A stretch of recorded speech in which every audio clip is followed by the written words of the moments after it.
Capítulo 9. Cristão luta com Apolion no Vale da Humilhação. Assim, paramentado, caminhou com as amigas até o portão e ali perguntou ao porteiro se ele vira algum peregrino passar por ali. Vi sim, respondeu ele. E o conheceu? Perguntou o cristão. Perguntei seu nome e ele me disse que se chamava Fiel. Ah, eu o conheço. É da minha cidade, vizinho meu. Vem do lugar onde nasci. Quanto você acha que ele já andou? Perguntou o cristão. A essa altura já deve ter descido o morro. Que o Senhor esteja com você, então, bom porteiro, e muito acrescente a todas as suas bênçãos, pela bondade que teve para comigo. E seguiu o caminho. Junto com ele, discrição, piedade, caridade e prudência o acompanharam até o pé do morro. Foram caminhando juntos, repisando as conversas que tiveram no Palácio Belo até o início da descida, e Cristão falou: assim como foi difícil subir, também até onde sei é perigoso descer. É verdade, respondeu Prudência, pois para o homem é penoso descer até o vale da humilhação. Bunyan está mostrando para nós que a vida é assim, ela é com altos e baixos.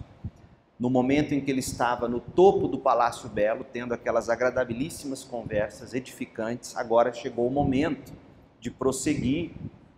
E da mesma maneira que é difícil subir e alcançar aquele lugar tão aprazível, é difícil cair no vale da humilhação. Lá embaixo, sem escorregar pelo caminho, é difícil chegar lá embaixo sem escorregar pelo caminho. Portanto, disseram elas, vamos acompanhá-lo até lá. Ou seja, para ele não cair, ele precisa de discrição, piedade, caridade ou amor e prudência. Sem essas companhias, sem discrição, piedade, amor e prudência, ele corre o risco de escorregar e cair pelo caminho. Então ele começou a descer, mas com muito cuidado, e ainda assim sofreu 1 ou 2 escorregões. E vi em meu sonho que as amáveis companheiras, quando o cristão já descer até o pé do morro, lhe deram um pedaço de pão, uma garrafa de vinho e um cacho de passas. E assim ele seguiu o caminho. Isso aqui é uma alusão à ceia do Senhor, o que sempre cristão precisa trazer à memória, o sacrifício de Cristo, a vida cristã, não é? E assim ele seguiu o caminho. No Vale da Humilhação, porém, o caminho se tornou difícil para cristão. Pouco andar ainda quando avistou um demônio asqueroso vindo pelo campo em sua direção. Seu nome era Apolion. Cristão teve medo, sem saber se voltava ou continuava. Lembrou então que não possuía armadura nas costas e se deu conta de que virar-lhe as costas talvez desse ao demônio a vantagem de feri-lo facilmente com seus dardos.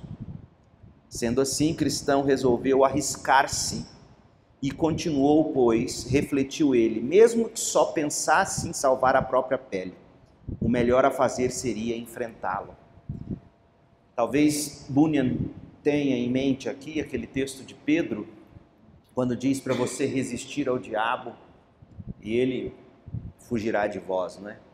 Há momentos em que você não pode virar as costas para o acusador, você precisa enfrentá-lo. Portanto avançou e Apolion veio ter com ele. Ora, o monstro tinha aparência apavorante. Era todo coberto de escamas como um peixe, e essas escamas são o seu orgulho. Tinha asas de dragão, patas de urso, do ventre lhe saíam fogo e fumaça, e a boca era como a de um leão. Alcançando o cristão, encarou-o com um olhar desdenhoso e imediatamente passou a interrogá-lo. De onde você vem e para onde você vai? Venho da cidade da destruição, lugar de todo o mal. e me dirijo à cidade de Sião. Ah, vejo então que você é um dos meus súditos, pois toda aquela terra é minha, e dela sou príncipe e Deus. A terra da destruição, no caso.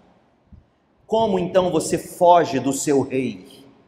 Não fosse a minha esperança de que você possa ainda me servir, agora mesmo o esmagaria no chão de um só golpe. O cristão respondeu: nasci de fato nos seus domínios, mas seu serviço era duro e seu salário insuficiente para a vida do homem, pois o salário do pecado é a morte. Portanto, alcançando a maturidade, fiz como outras pessoas sensatas fazem, procurando uma forma de emendar-me. Apolion: príncipe nenhum perde assim tão fácil seus súditos, e eu também não pretendo perdê-lo. Mas se você está reclamando do seu serviço e do seu salário, quanto a isso, fique tranquilo. Prometo dar-lhe aqui tudo o que de melhor haja em sua terra. As promessas do pecado, lembra que a gente falou disso? Arrependimento e fé em Cristo significa você virar as costas para as promessas do pecado, dizer sim para as promessas de Deus pela fé e assim buscá-las, não é? E sem dizer que, outro detalhe importante, além de nos mostrar que o pecado faz promessas, todo pecado faz promessas. Ninguém peca com um revólver na cabeça, necessariamente. Mas além de nos mostrar isso, Bunyan está nos mostrando que as promessas do pecado são mentirosas. Ele está prometendo algo que ele não pode cumprir. Ele não pode bancar isso até o final, não é?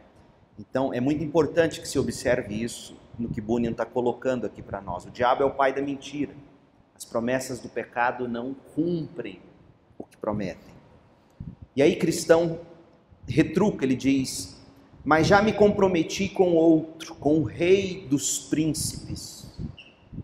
Com o rei dos príncipes. O que Bunyan está dizendo? Apolion acabou de dizer que ele, como qualquer outro príncipe, não perde facilmente seus súditos. John Bunyan tinha uma visão interessante do diabo. Ele entendia corretamente que o próprio Deus é soberano sobre o diabo, é rei sobre o diabo, sobre seus príncipes, sobre seus anjos, sobre suas hostes. É isso que ele está nos dizendo. Já me comprometi com outro, com o rei dos príncipes, inclusive com aquele que é o seu rei, Apolion. Ele está dizendo: sendo assim, como posso em justiça voltar contigo? Apolion: nisso, como diz o provérbio, você trocou o ruim pelo pior. Mas dentre aqueles que se confessam servos dele, é comum haver deserções, pois logo voltam para mim. Se você fizer isso, tudo lhe sairá bem.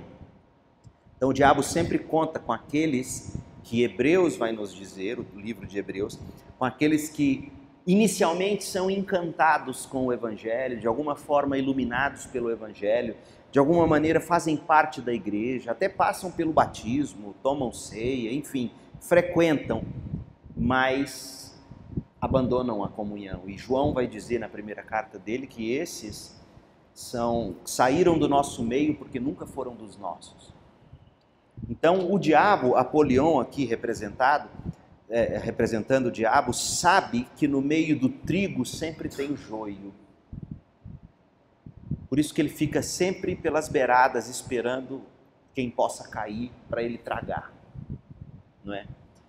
Há quem diga, na ilustração da ovelha e do pastor do Oriente Médio, que o lobo ele fica no topo da colina observando aquela ovelha que se extravia do rebanho.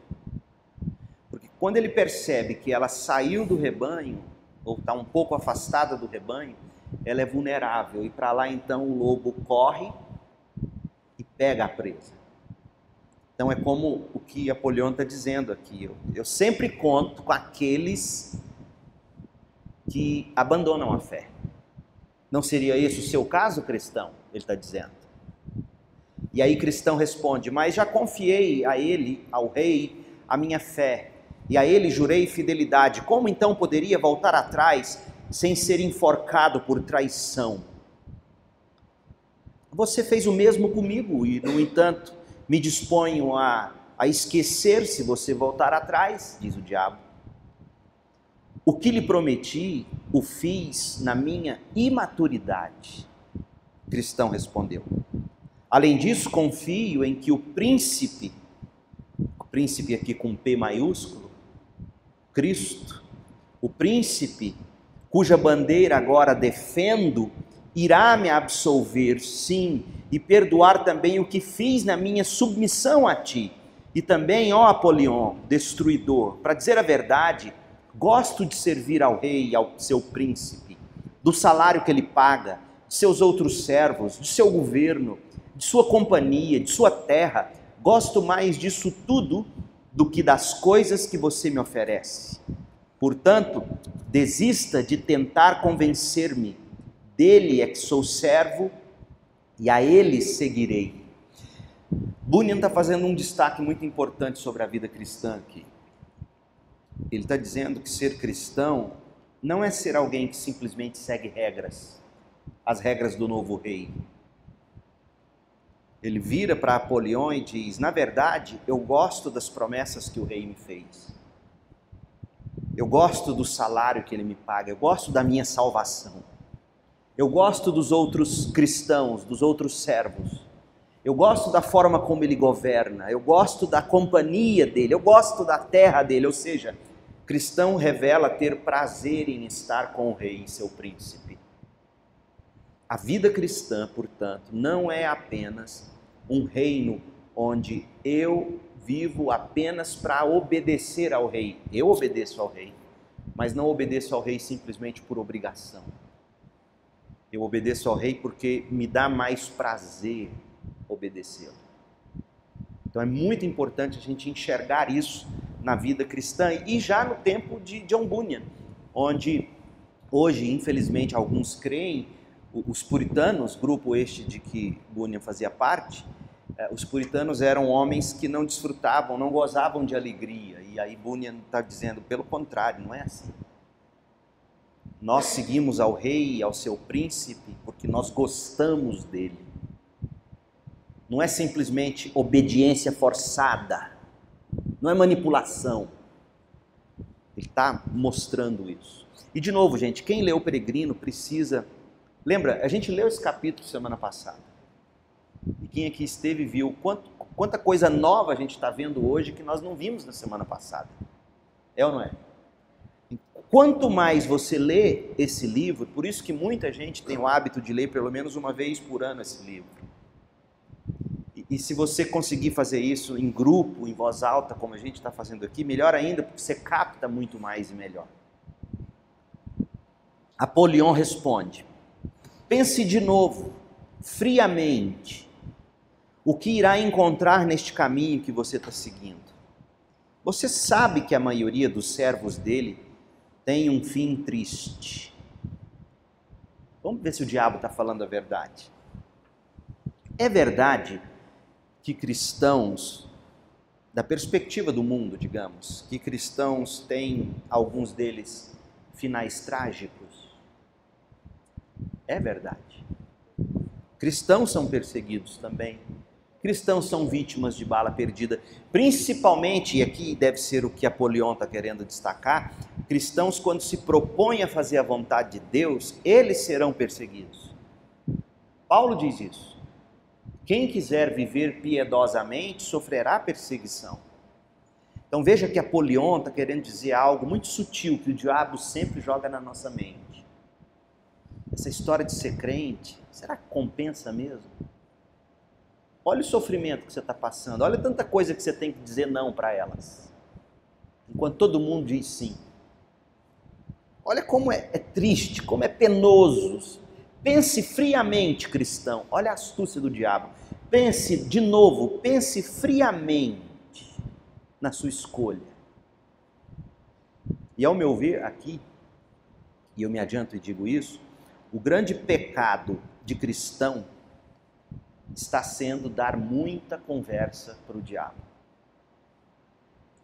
Porque sempre que a gente flerta com esses sentimentos que o próprio diabo nutre em nós, às vezes, a gente é tendencioso a escorregar e cair.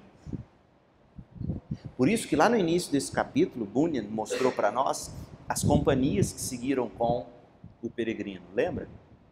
A prudência, a sabedoria, o amor, a piedade. Porque sem essas companhias, e sempre que o diabo vem e começa a flertar conosco e a gente de volta, nós nos colocamos em posição vulnerável. Outro lance inteligente de John Bunyan. Ele falou aqui para nós que o diabo, ele tem a boca como a de um leão. Não foi isso que ele disse na descrição que ele fez? Pedro, quando fala do diabo ao nosso derredor, tentando nos tragar, ele compara o diabo com quem? Com o leão. E se você ler o contexto de Pedro, quando Pedro está falando do diabo ao nosso derredor, tentando nos engolir, Pedro mostra muito claramente que as presas do leão, do diabo no caso, são o sofrimento. É muito claro no contexto de Pedro. E aí você vê aqui que o que o diabo está jogando na cara, o Apolion está jogando na cara do cristão. Pense friamente no sofrimento dos cristãos e veja se vale a pena.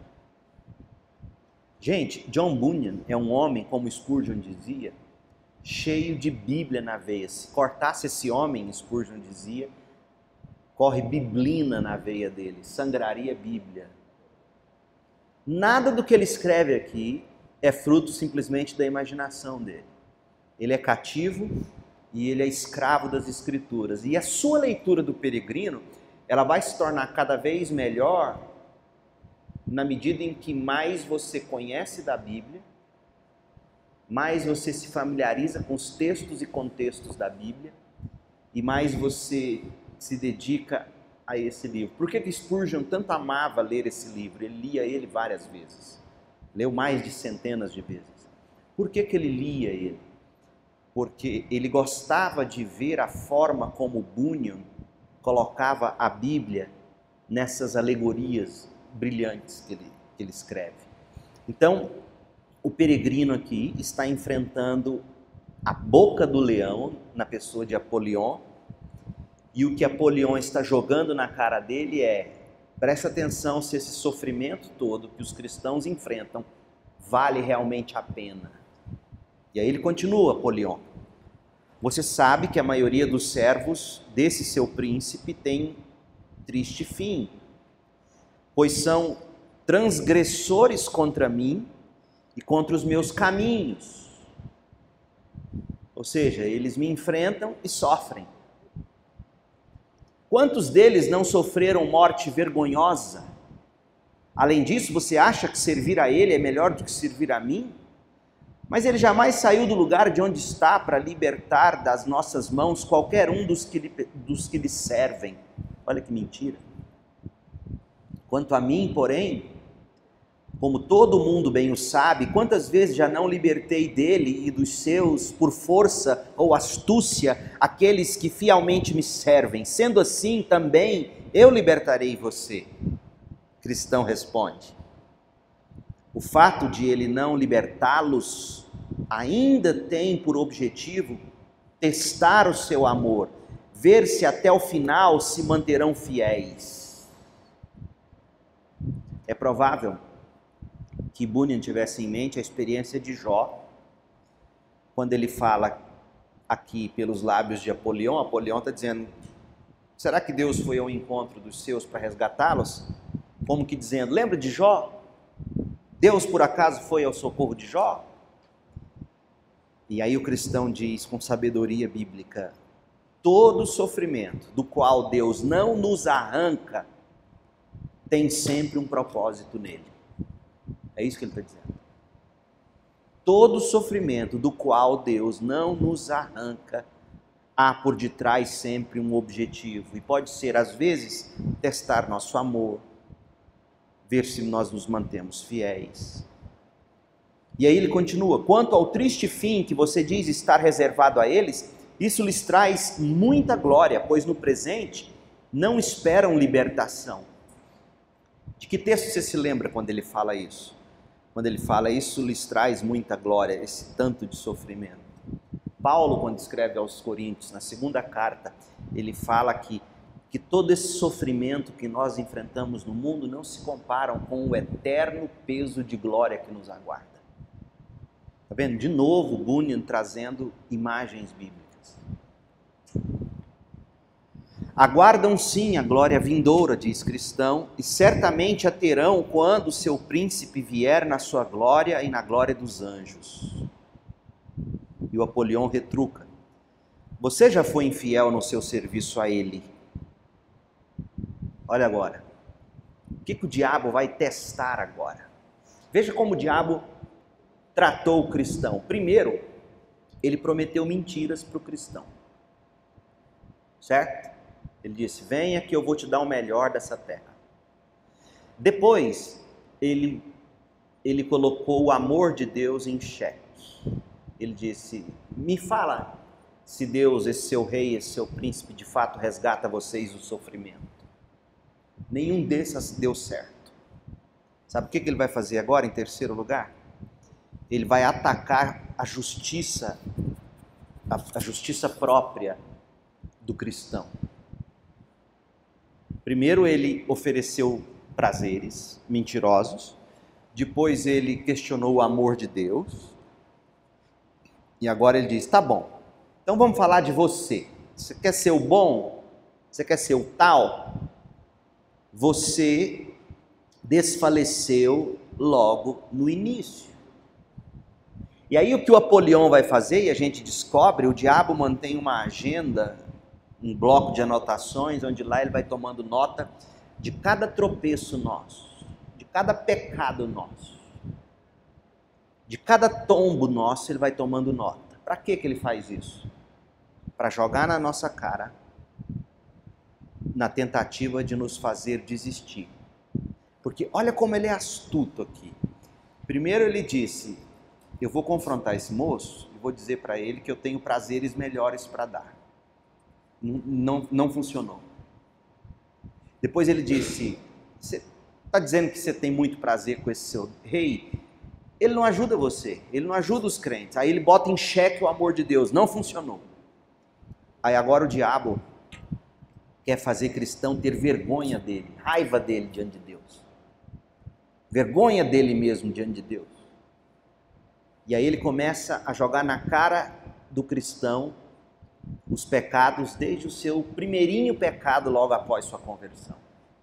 Você desfaleceu logo no início, quando quase se afogou no pântano do desânimo.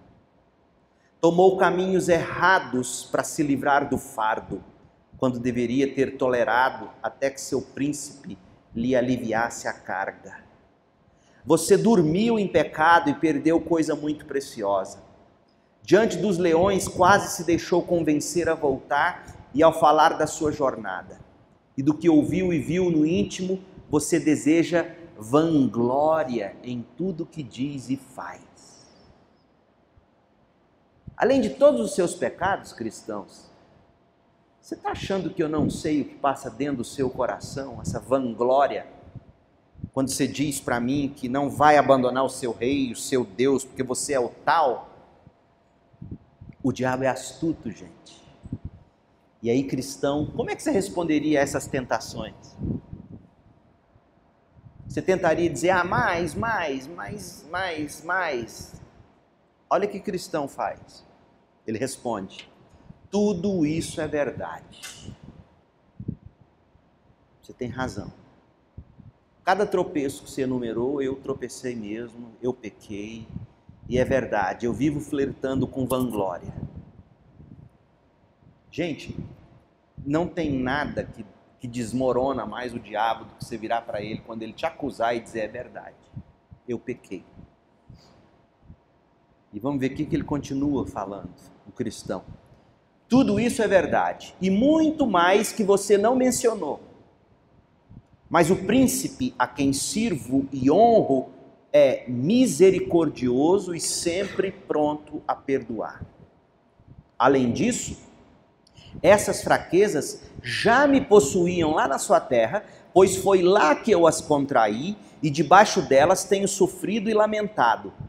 Mas assim mesmo alcancei o perdão do meu príncipe. Ele confessa o pecado e recorre à misericórdia de Deus em Jesus. Esse é o caminho. Sempre que tropeçarmos, sempre que formos tentados a desistir, sempre que ficarmos nos culpando ou ouvindo as acusações, até porque a Bíblia chama o diabo de acusador. O papel dele, você percebe aqui, um dos papéis dele é fazer-nos acreditar que nós não prestamos e que nós não merecemos estar diante de Deus.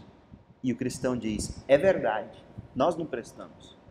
Nós não merecemos estar diante de Deus, mas Ele é misericordioso. O seu Filho Jesus morreu no meu lugar e pagou o preço do meu pecado. É isso que a gente tem que fazer. Como isso é importante para nós, gente? Diante de tantos pecados nos quais nós nos atolamos toda hora, não é mesmo? Então Apolion rebentou em terrível fúria, dizendo, veja que isso indignou o diabo, porque o diabo viu que o cristão agiu corretamente, da perspectiva de Deus, óbvio. Sou inimigo desse príncipe, disse Apolion. Odeio sua pessoa, suas leis e seu povo. Aí aqui ele começa a revelar quem ele é.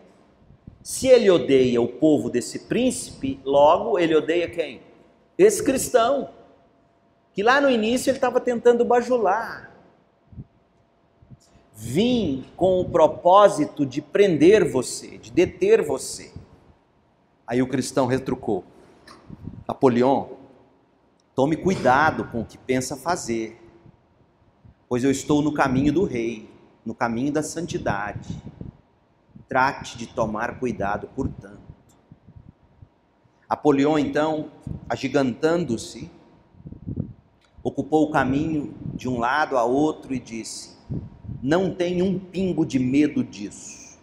Prepare-se para morrer, pois juro por meu antro infernal que você não seguirá adiante. Aqui tomarei sua alma.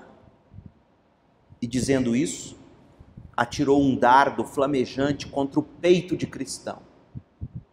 Este, porém, defendeu-se com o escudo que trazia no braço, driblando o perigo. Cristão avançou, pois viu que era o momento de provocá-lo. Apolion também atacou, lançando dardos a saraivadas. Cristão, mesmo tudo fazendo para evitar as setas, feriu-se na cabeça, na mão e no pé. E diante disso recuou.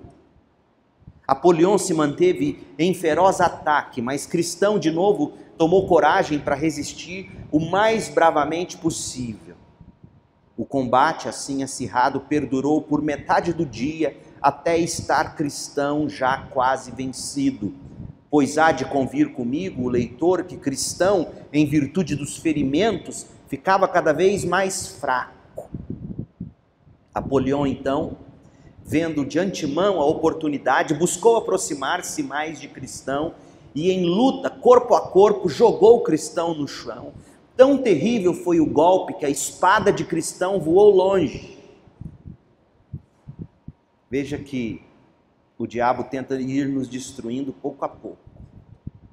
E por mais que a gente use o escudo da fé, os dardos nos atingem em alguns momentos e áreas da vida, né?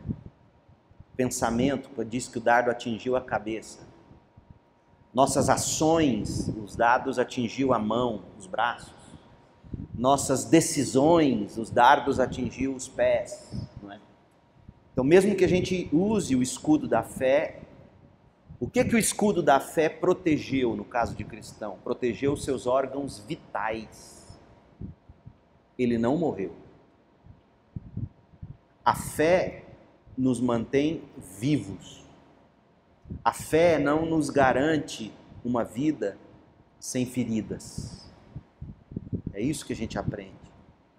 E aí o texto diz, O diabo, o Apolion, vira e diz: vou matá-lo agora, berrou Apolion, deixando-o já sem esperança de vida. Mas quando o demônio se preparava para o golpe fatal, para dar cabo, enfim, desse bom homem cristão, por graça de Deus, veja que quem vem ao socorro do cristão não é a força de vontade dele, não é aquele último fôlego de força de vontade, não, é a graça que vem no socorro dele, ou em socorro dele. A graça de Deus estendeu, e pela graça de Deus, o cristão estendeu a mão, a espada e a agarrou. Lembra do sabre de luz? Né? Tchum, vem na mão dele. Coitado desse povo, né? Acha que são criativos, jamais. Isso aqui já era escrito há muito tempo.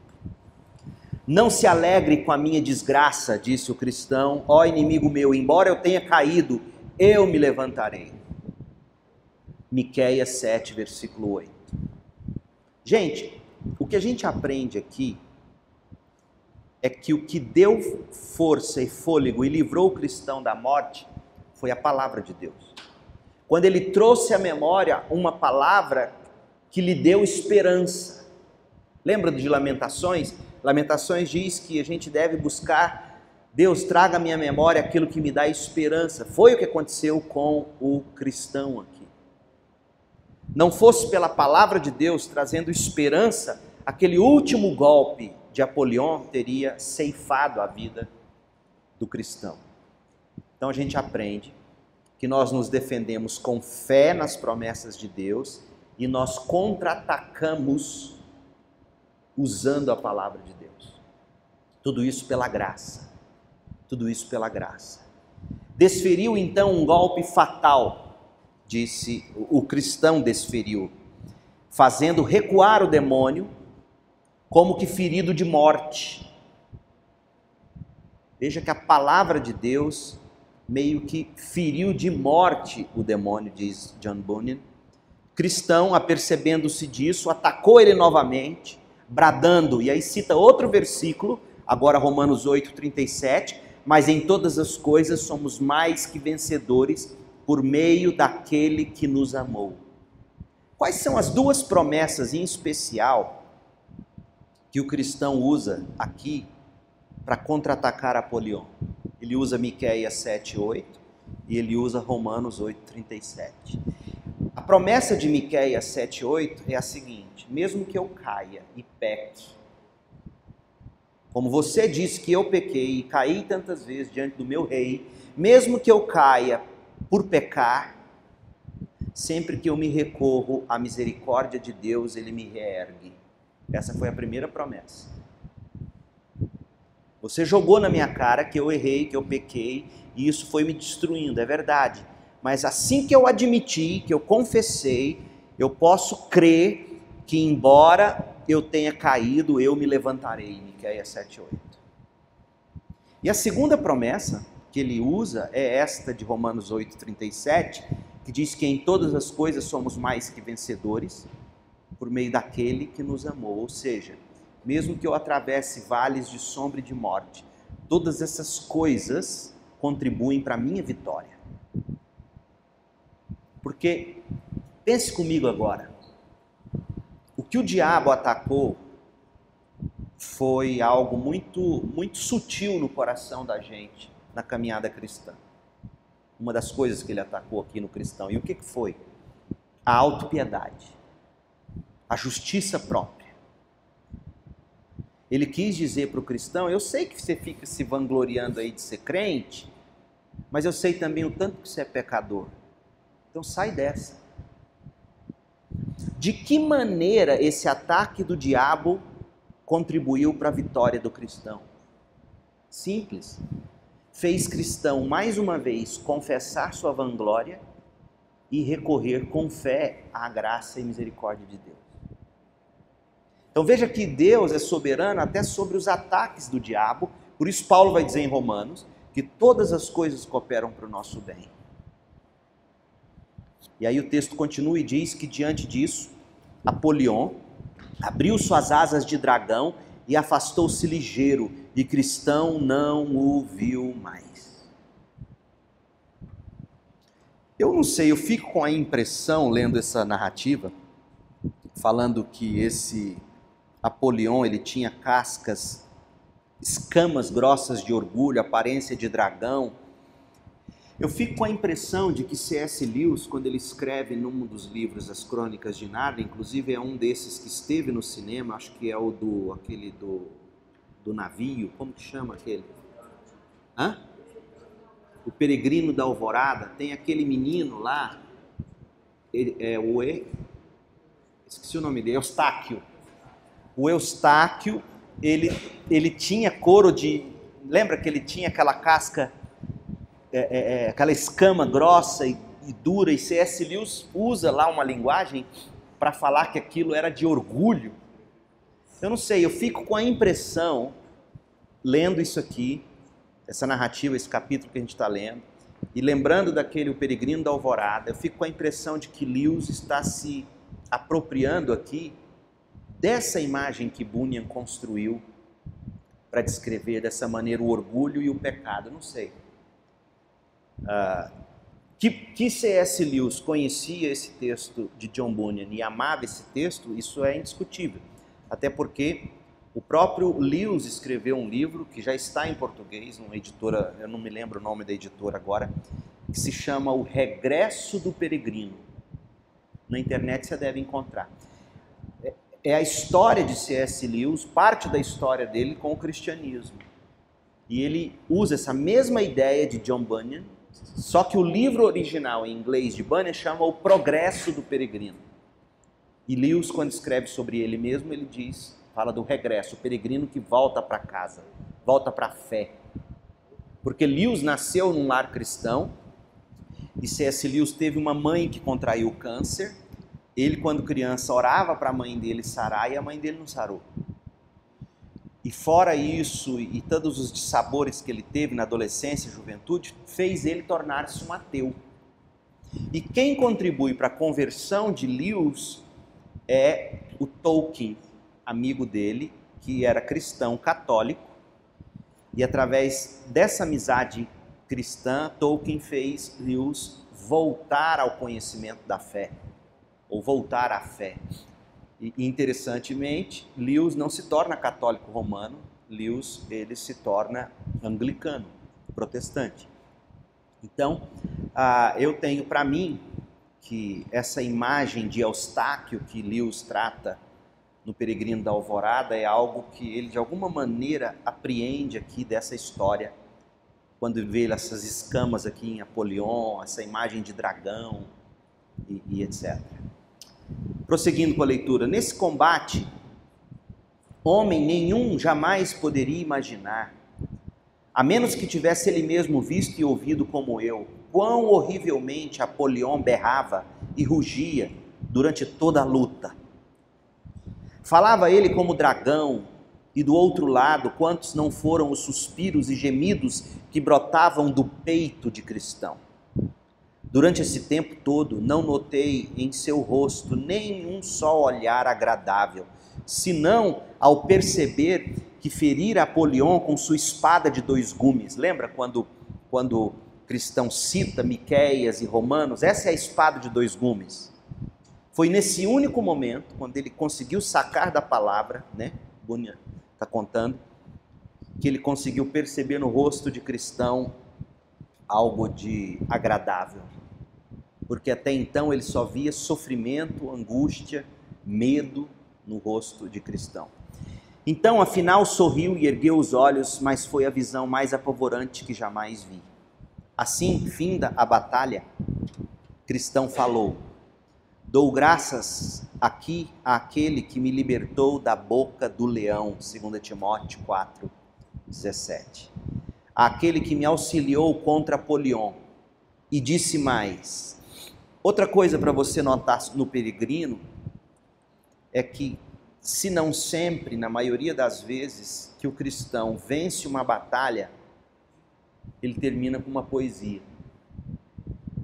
Ele termina... E por que ele termina com uma poesia? Poesia aqui no sentido de ser expressão de louvor. Então, quando você está lendo, e literatura é assim, se a gente estivesse conversando, Geralmente, no final de uma grande batalha, o que a gente faria para celebrar? Daria gargalhadas, cantaria. Isso era expressão de louvor. Mas como você está lendo, e a literatura ela tem a sua característica singular, a poesia aqui é expressão de adoração. É o coração que canta de louvor.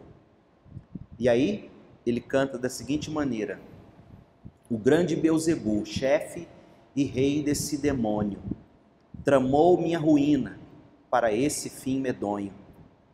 Bem equipado enviou-o e com fúria infernal contra mim se atirou em assalto visceral. Mas Miguel, bendito seja, me socorreu e pela espada fiz debandar o sandeu. Que a ele eu louve e agradeça eternamente e sempre bendiga seu santo nome clemente. Diante dele surgiu uma mão misteriosa que lhe trazia algumas folhas da árvore da vida. Folhas da árvore da vida, isso aqui é símbolo de Cristo, né? Como se Cristo estivesse ali alimentando ele. O cristão está se alimentando de Cristo. O cristão as tomou e com elas tratou as feridas que ganhou na batalha e imediatamente curou-se. Também se sentou ali para comer do pão e beber do vinho que recebeu pouco antes. Assim, revigorado, retomou a jornada, espada à mão, dizendo: não sei se outro inimigo não está por perto. Mas não enfrentou nenhum outro ataque de Apolion em todo o vale. E a gente encerra o capítulo 9.